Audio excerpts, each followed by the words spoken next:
Whatever it is that you desire with all your heart, understand once and for all that it can and should be yours. So right here, firmly establish in your mind that which you desire more than anything else. If you're willing to burn your bridges behind you and say once and for all, this is it, this is what I will do, and I will never retreat, I'll never go back, then you have the sort of desire that can only end in success. So desperate to figure out how to convince people that there is no loss in going for it. Because being 50, 60, 70, 80, 90, and having regrets that you didn't swing the bat is the worst of them all. Our at-bat is in front of us. Take a swing. You're not stuck. You are not stuck. You can read a book, take a class, move on to the next thing. You are not a victim. This is your year, and if it's not going to be anybody's fault but yours. You get to decide. I'm not talking about a New Year's resolution. A New Year's resolution is something you do with too much champagne. I'm not talking about that. I'm talking about really deciding I'm going to move the needle in an area of my life that's been frustrating me. And some of these areas I've been winning in, I'm going to win even bigger. What keeps you on top is the ability to think and prepare mentally over and over and over again. The body has limitations, the mind does not. We focus so much on what goes on from the neck down that we forget it all starts from here. Everything starts from here. If you're not mentally ready, you're never really physically prepared. And that's where the preparation starts. I firmly believe that everybody on this planet has a gift. It's your job to figure out what that gift is. Then it becomes your job to decide whether you're going to act on that or not. Everyone sees the work that you put in, but it's what you don't see is going to determine how far you're going to get. I hear stuff all the time. People say, oh, look in the mirror and you'll see why you're not succeeding. I don't believe that. Okay? It's what you don't see in the mirror. That's what's holding you back. It's what you're not willing to see is why talent is not enough. And when you finally see it and accept it and decide to work on it, then you can take that next level. Your opinion of yourself becomes your reality. If you have all these doubts, then no one will believe in you and everything will go wrong. If you think the opposite will happen. It's that simple.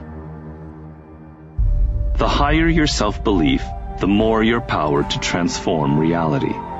Having supreme confidence makes you fearless and persistent, allowing you to overcome obstacles that stop most people in their tracks. You have a set of skills and experiences that make you unique. They point towards some life task that you were meant to accomplish. The easiest way to deal with the fear of failure is to be more fearful of not taking action, to be more fearful of settling for a life that is far below what you deserve and what you desire. Turn fear on itself. But the difference between work and mission is a sense of purpose, a sense of meaning. When what you're doing is meaningful, it's not work. Understand, people will constantly attack you in life. One of their main weapons will be to instill in you doubts about yourself, your worth, your abilities, your potential.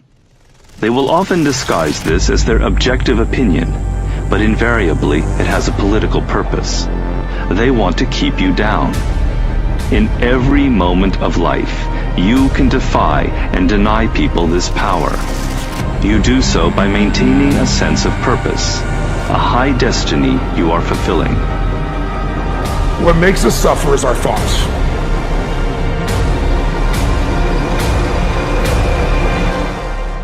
And most people don't master their minds. Warren Buffett once said, The more you learn, the more you earn. That is so true. Look at successful people like Bill Gates, Steve Jobs, Elon Musk, Oprah, Mark Cuban, and any other highly successful human. They are successful because they use their time right. They are successful because they are lifetime learners. They commit to learning new things every single day. Warren Buffett, one of the wealthiest humans on the planet, is famous for reading more than 5 hours every day. Bill Gates reads 1 book per week. Mark Cuban, 3 hours a day. Oprah, well, she's just obsessed with books. Notice a common theme here? Successful people never stop learning. Think about this. You have $86,400 to spend every single day. But when the day is over, the money disappears. You can't get it back. When you try to spend all of the money before they disappear, when you try to use it wisely, use it as best you could. The sad part is, we only have 86,400 seconds a day, and most people take this time for granted. Most people let this time disappear without a second thought. We never get this time back. We must use it wisely. We must be productive. We must use our time to do things we enjoy, or use it to set up our life so we can spend our future doing more things we want to do. Instead of wasting your time on meaningless things, use it to learn new things. The time you spend playing video games or partying with your friends will never come back. Once you use that time, it's gone forever. Now, most of us do our best not to think about death, but there's always part of our minds that knows this can't go on forever. Part of us always knows that we're just a doctor's visit away or a phone call away from being starkly reminded with the fact of our own mortality, or of those closest to us. You must know how uncanny it is to suddenly be thrown out of the normal course of your life and just be given the full-time job of not dying or caring for someone who is.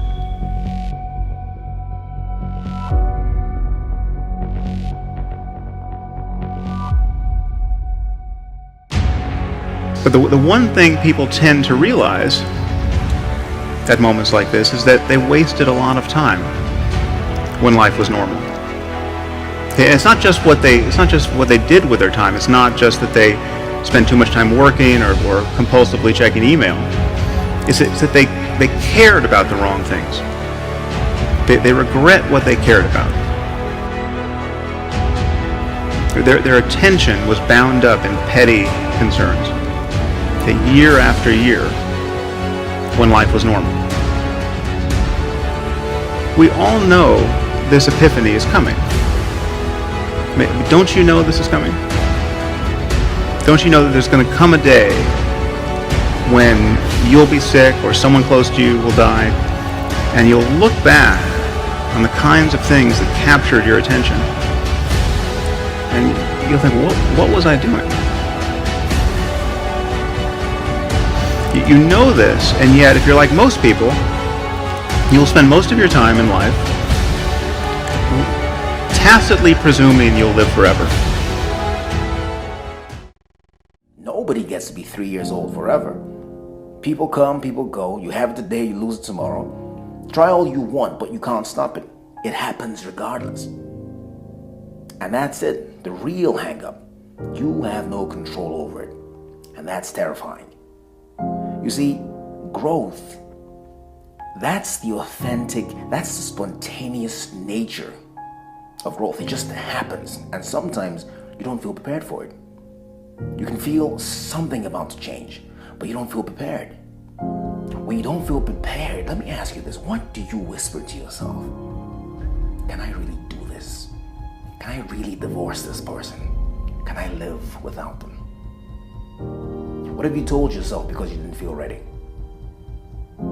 I'm too old to go back to school. I've been doing this for 30 years. I can't change now. What do you believe because you don't feel you're ready? You don't feel you have what it takes. You may not know this, but growth is automatic. It's built into nature. And believe it or not, it actually has a formula. A mathematical formula that describes spontaneous, efficient growth. Nature's code, the golden section, Fibonacci sequence. It's a growth pattern you see everywhere in nature. It's in plants. You cut a banana in half, and it's there. You see it in snail shells. It even describes the way your hair grows. Cut off all your hair and watch it grow back. There's a spiral that forms the crown of your head that describes that growth. Growth is spontaneous. It happens by itself. It happens because it has to. It happens because it must. Your problem is that you think you have to design it. You believe you have to prepare it. But the truth is, all you have to do is move. All you have to do is act. Act on that feeling that you can't describe. Act on that sense that there's something more in you.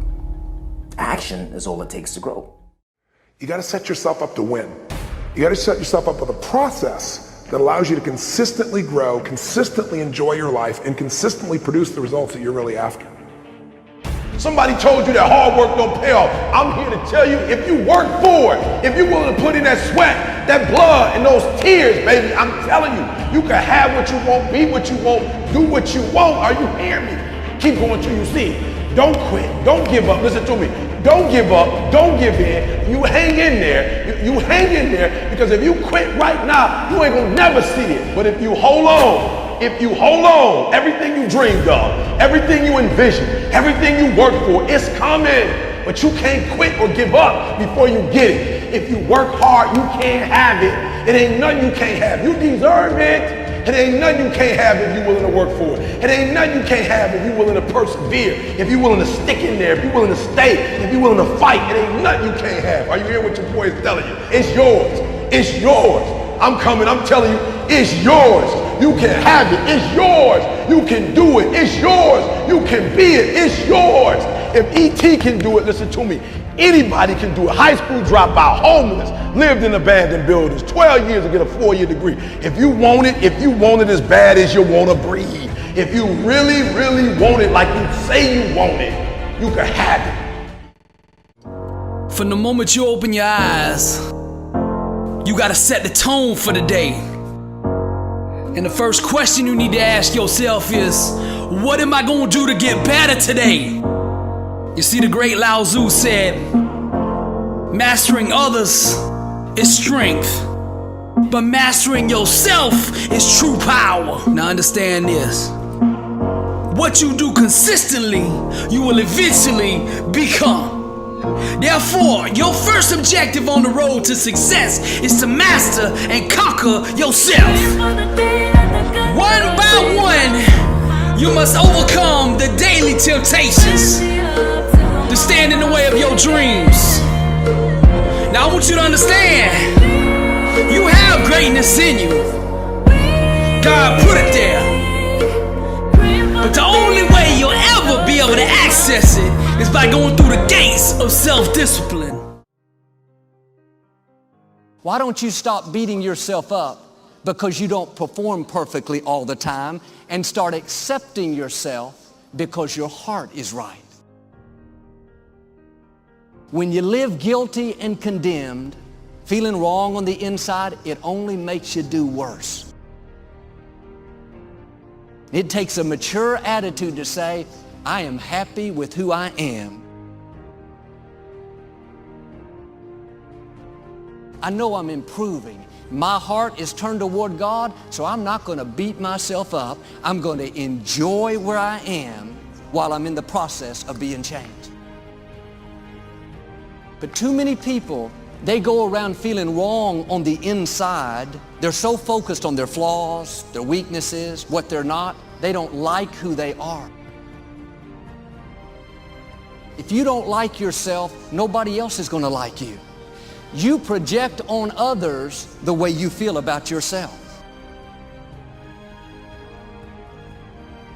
If you feel guilty, lousy, condemned, mad at yourself because you're not far enough along, that's not only going to hold you back, you're not going to have good relationships.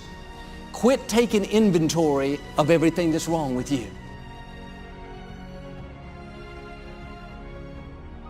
You may have a lot wrong, but you have a lot more right with you.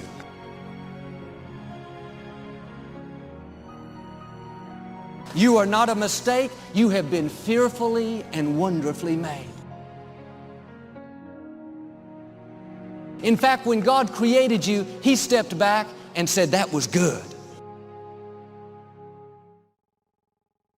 Every one of us who's a goal achiever sets goals, but very few people think about the obstacles that are there and them overcoming the obstacles.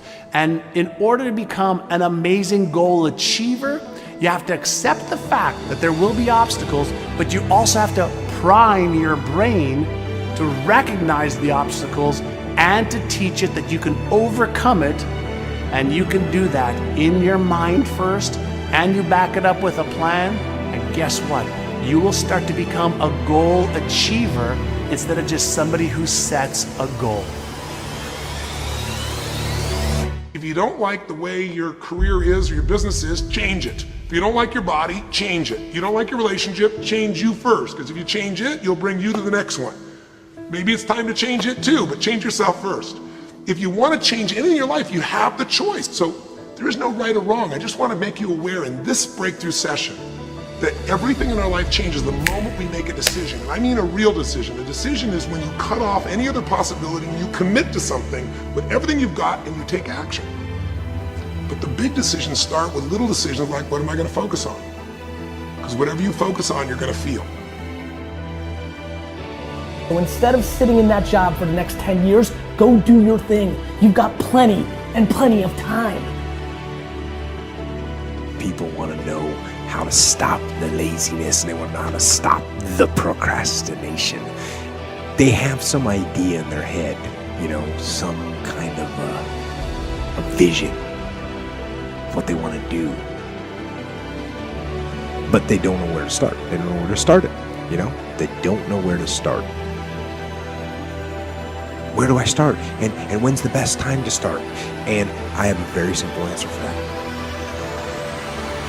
Here and now.